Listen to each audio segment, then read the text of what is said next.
going on?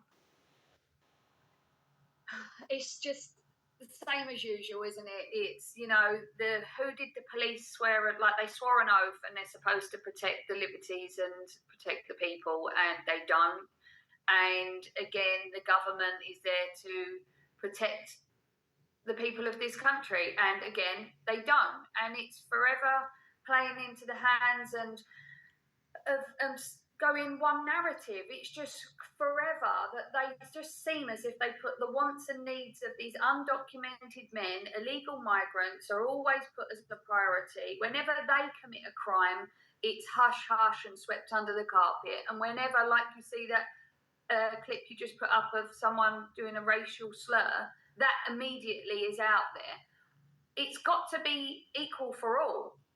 But why is it that these type of people are protected time and time and time again? What is the real reason? Why are they doing that? And if Starmer had one of his children attacked, or anyone in Parliament, if one of their wives or children was attacked in a way, how would they feel then? Because it isn't, is it? It's always working class that is attacked. It's always the working class children that are sexually assaulted, raped, murdered. How do we feel? I just can't get the words for it, because I'm just dumbfounded that they're saying that there's no evidence. How can there be no evidence? Yet surely there's a young girl, she's been raped. There's evidence to suggest that there was a rape. Just because they feel that they want to withhold who's done it. And like the guy said earlier, they know who's done it. They're going to say that they was under 18, because 20 years ago, I worked in a dental practice, and time again, men come in from foreign lands. They would be in their 30s, quite clearly they was in their 30s, and they would say that they were 16. So we haven't evolved from then. We was letting them get away with it then. They're still letting it get away with it now. These men aren't under 18, and it's just that our government and our law system goes in the favour of these undocumented men. It's never for us. When is someone going to stand up and actually protect women and children who deserve to be in this country? Well, exactly. And like, there's good reason why we don't trust the police and the authorities over this incident. I mean, Sarah, it was actually at the Advance UK policy launch where I was very delighted to meet the father of the teenage girl who was attacked in Epsom, and he was absolutely disgusted. And again, like, I have no independent confirmation of this, Ryan, but I just want to show you again what is on social media today, where someone on TikTok is claiming that the parents of the victim in Epsom are not allowed to talk to the media or anyone in regards to what happened, as they have been told that if they do so, they will be arrested. Now, what's your sense of what's happening in Epsom? Another slippery Starmer moment. I think it's from the top all the way down. I think it's a massive cover-up from the top. And these things, like the Katie Fox scenario, you can't say anything. She can't speak out. It's let's drag it out and drag it out. We don't know who these people are.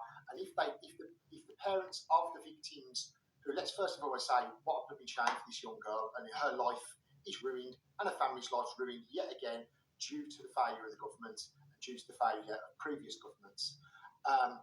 But for me, I just think it's from the top, and I believe that I think this thing that they've got where you can't speak about what happens to a victim until the trial or after the trial, it dulls the moment.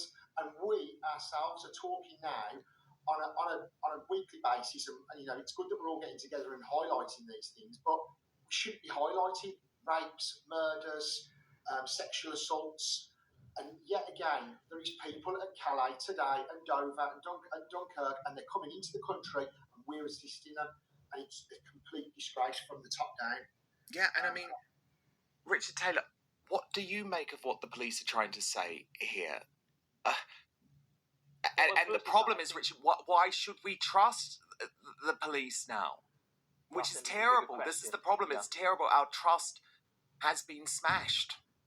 Well, we have a massive epidemic in this country, and as Sarah's pointed out, undocumented males come in here, given privileges in hotels, and if they're moved out, the government have bought and they've shut 11 hotels down, asylum seeker hotels, but actually they just moved them into HMOs, right? Let's be quite frank, into neighbourhoods.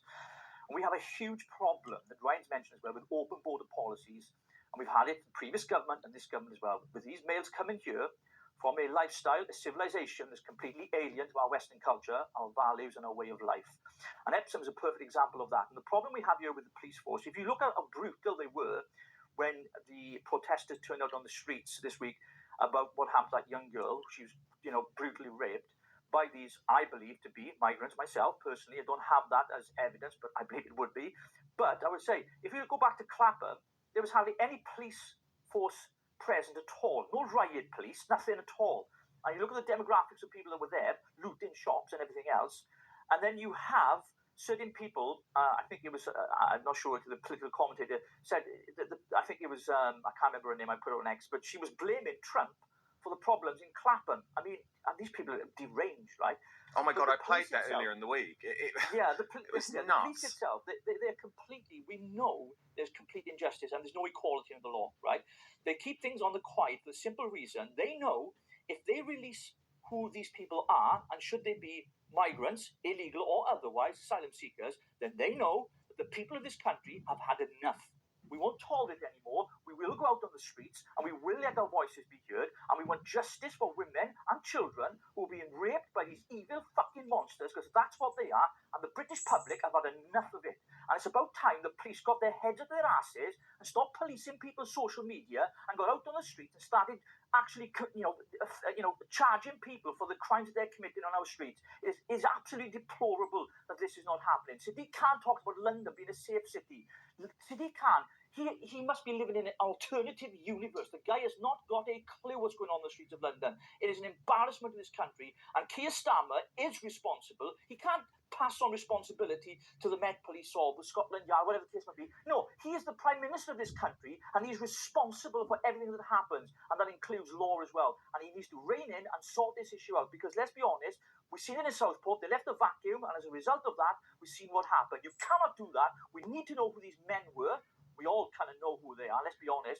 And this epidemic needs to stop.